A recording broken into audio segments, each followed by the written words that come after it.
আসসালামু আলাইকুম। গত ২ দিন যাবৎ আমরা কোনো ভিডিও আপলোড করিনি। তো অনেকে আমাদেরকে প্রশ্ন করেছেন যে ভাই এই ২ দিন আপনারা কোথায় ছিলেন? তো গত ২ দিন কোথায় ছিলাম এবং কি করেছি সেটাই আজকের ভিডিওতে আপনাদেরকে দেখানোর চেষ্টা করব ইনশাআল্লাহ। মূলত গত কয়েকদিন আগে আরজে কিবরিয়া ভাইয়ের ব্র্যান্ডিং বাংলাদেশ প্রোগ্রামে আমাদেরকে আমন্ত্রণ জানানো হয়। আরজে কিবরিয়া ভাইয়ের সাথে আমাদের এই অনুষ্ঠানটি ফেব্রুয়ারির ৪ তারিখে অনুষ্ঠিত হওয়ার কথা ছিল। তো এই জন্যই মূলত হচ্ছে আমাদের ঢাকার উদ্দেশ্যে রওনা দেওয়া। এমনিতে যেহেতু আমি খামারের কাজ করতে করতে সময় তেমন একটা পাই না, আমার কোথাও যাওয়া হয় না, কিন্তু আরজে কিবরিয়া ভাইয়ের এই অনুষ্ঠানটা আমার নিজেরও খুব পছন্দের, যে কারণে আমি এখানে অবশ্যই যাব। এটা আমি আগে থেকেই ঠিক করে রেখেছিলাম। ব্র্যান্ডিং বাংলাদেশের এই অনুষ্ঠানটা কিসের সেটা আমি আগে আপনাদেরকে বলে নিই, যাতে আপনাদের বুঝতে সুবিধা হয়। এই অনুষ্ঠানে বাংলাদেশের উদীয়মান তরুণ উদ্যোক্তাদেরকে আমন্ত্রণ করা হয় এবং তাদের জীবন বৃত্তান্ত শোনা হয় এবং এটা মানুষের সামনে উপস্থাপন করা হয়। এই কাজেই জন্য মূলত আমরা গিয়েছিলাম, মানে বিসমিল্লাহ এগ্রোর উত্থানটা কিভাবে হয়েছে এটা শুরু থেকে নিয়ে, অর্থাৎ আমাদের জন্ম থেকে নিয়ে এখনো পর্যন্ত, মানে আমার লাইফ স্টাইলের শুরু থেকে নিয়ে শেষ পর্যন্ত বলতে এখনো পর্যন্ত যা যা আমরা করেছি তার পুরোটাই এই সাক্ষাৎকারের মাধ্যমে আমরা বলে এসেছি, যেটা আপনারা অনেকেই জানেন না। সেই বিষয়গুলি আমরা এই অনুষ্ঠানে বলেছি এবং আপনারা খুব শীঘ্রই আমাদের এই এপিসোডটি বা আমাদের এই ভিডিওগুলি সোশ্যাল মিডিয়াতে দেখতে পারবেন ইনশাআল্লাহ তাদের মাধ্যমে। তো যাই হোক, আমরা মূলত এখন আছি আরজে কিবরিয়া ভাইয়ের অফিসে। তো কিছু ক্রাইটেরিয়া ছিল, মানে কিছু কাগজপত্রের ক্রাইটেরিয়া ছিল, সেগুলো আমরা পূরণ করে নিলাম এবং আমরা এগুলাকে দেখলাম যে এখানে কি কি লেখা আছে। এটা দেখে তারপর আমরা এগুলো পূরণ করে, এটা ওনাদের অফিসিয়াল একটি ক্রাইটেরিয়া সাক্ষাৎকারের পূর্বে। তো এটা কমপ্লিট করার পর আরজে কিবরিয়া ভাই একটু পরে এসেছিলেন, আমরা তার আগেই গিয়েছি, কারণ যেহেতু একটু দূরের পথ ছিল, যে কারণে আমরা আগে থেকেই গিয়ে তারপরে এই কাগজগুলো রেডি করে আমরা অপেক্ষা করতেছিলাম। তো যাই হোক, আলহামদুলিল্লাহ অপেক্ষা করার পর আরজে কিবরিয়া ভাই আসলেন। আসার পরে আমরা আমাদের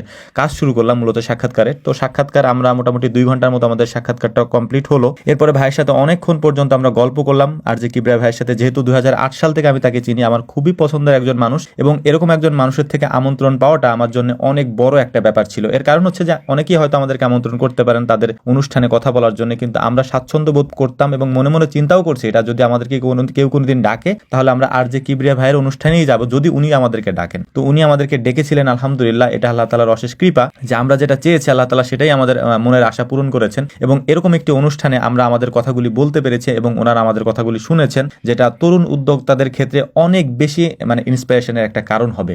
এপিসোডটি যখন আপলোড হবে তখন আপনারা দেখতে পারবেন এবং আমাদের বিষয়গুলো হয়তো অনেকে জানেন না, যে আমরা কিভাবে শুরু করেছি, এখানে কিভাবে আসলাম, এর পিছনের গল্পগুলো অনেকেই জানেন না, যে কারণে এই পিছনের গল্পগুলোকেই ওনারা তুলে নিয়ে আসছেন আমাদের মাধ্যমে। আমরা বলেছি এবং ওনারা সেটাকে তুলে নিয়ে আসছেন ওনাদের ভিডিওর মাধ্যমে, যেটা আপনারা দেখতে পারবেন ইনশাআল্লাহ। এবং আমি আবারও বলছি, যারা তরুণ উদ্যোক্তা আছেন, আমাদের এই লাইফ স্টাইলের সাথে আপনাদের অনেক কিছু মিলে যাবে, যেহেতু আমি একেবারে মধ্যবিত্ত একটা ফ্যামিলি থেকে এসেছি। তো যাই হোক, এখানকার রেকর্ডিং সব কাজ কমপ্লিট করার পর আমরা চলে এসেছিলাম হচ্ছে আমার মামার শোরুমে, মানে ঢাকা কলেজের পাশেই, যেটা আমি অনেক ভিডিওতে আপনাদেরকে বলেছি। আমার মামাই কলেজে শিক্ষকতা করেন, ঢাকা কলেজে ইসলাম হিস্টোরি অ্যান্ড কালচার বিভাগে। তো মামার সাথে আমরা দেখা করে আসছি, যেহেতু আমরা এই 2 দিনের সফরে অনেক কিছু করেছি, মানে আমরা স্টেডিয়ামে খেলা দেখেছি, মামার সাথে দেখা করেছি, তারপরে যত জায়গায় যাওয়া যায় 2 দিনের মধ্যে আমরা সমস্ত জায়গায় ঘুরেছি। একটা মিনিট আমাদের অবসরে কোনো সুযোগ ছিল না। আর যেহেতু আমাদের এই কাজগুলা করার জন্য বাড়তি কোনো সময় আমাদের থাকে না, তো যাই হোক এই কাজগুলা করে তারপর আমাদের চলে যেতে হবে হচ্ছে আমাদের খামারে, মূলত বাড়িতে যাওয়ার পরে আমাদের মানে অনেকগুলা কাজ জমা হয়ে গেছে। যেহেতু 2 দিনের মতো আমরা ছিলাম না, এই 2 দিন আমাদের অনেক কাজ জমা হয়েছে। প্রথম যে কাজটা ছিল আমাদের, আজকে যেহেতু 5 তারিখে আমাদের অনেকগুলা হচ্ছে কোয়েল পাখির বাচ্চার অর্ডার ছিল নেওয়া। এই বাচ্চাগুলাকে আমি যাওয়ার সাথে সাথে ড্রেস চেঞ্জ করারও কোনো সুযোগ পাইনি, এগুলো সব মানে তাদের অর্ডারগুলো কমপ্লিট করতেছিলাম।